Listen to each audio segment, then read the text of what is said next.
Liangmai Naga lupsingda Cotuna warning tawrakli. Khun anigi ngamkhaigi matangda khungi chipsingna wari sanaraka warishin purakpa yaba thabakta wathok chawthoktuna ka henba thabak thoramsing pangthokliba asigi matangda karigumba pamdaba thawdoksing tholakpa yawrabadi maduda thorakpa aphaphatha khudimak Liangmai Naga organization singna daita pugadabani haina Committee on Tribal Unity Cotuna phongdorakli. Cotuna thadorokpa seron amada Manipurda thokliba irang asida nutrient oina leiriba furupsingna nutrient oina leibagi thawdang adu lawduna adumak leibiyu Manipurda leiriba Liangmai Naga furupsingi mahut siliba lupsingna aranba wafamsing sandoktuna furup anigi marakta hena nungaitaba thawdoksing tholakpa asimak yamna laibak thibani haina palladuna aranba wafamsing social media da sandoktuna miyamda samamnaba thawdoksing thokhanba asimak yamna laibak thibani thawongsing asina furup anigi marakta nungaitaba thawdoksing thohalakpa bagi oithokpa lei haiba wafam thamlakli leilon amadi khonsa khun anigi marakta leiriba ngamkhaigi chayennaba asi khun asigi oina leiriba chipsingna wari sanaraga adumak warosin purakpa yaba thabakni haina palladuna wari sanaraga warosin purakpa yaba thaba asida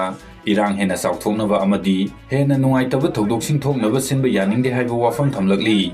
Panba yavadi tha asigi tareta konsarkulda masagi maramdamda masagi yum sanaba yumfam thonduna leibi naga nupi ama Kuki singna furakhiba mobile phone thugaikiba amadi molis fawba torakhi haiba wafam leiribani thawdo adubu yaningdaba phongdoktuna kangpopi amadi sursampur fawnaba makhan khun fawduna chatliba lambi Liangmai phurumna tingbagi khongjam hojik changchinduna leiribani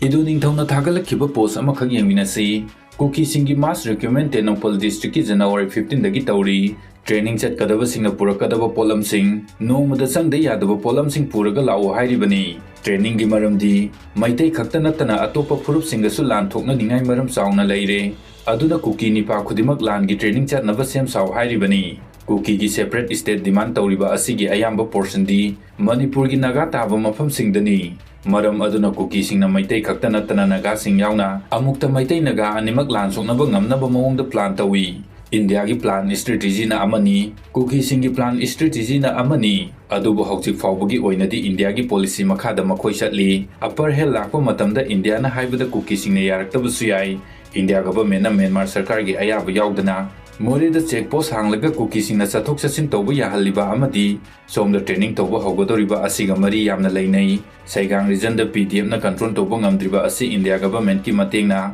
control tawba ngamnaba lalong yatpa hawribani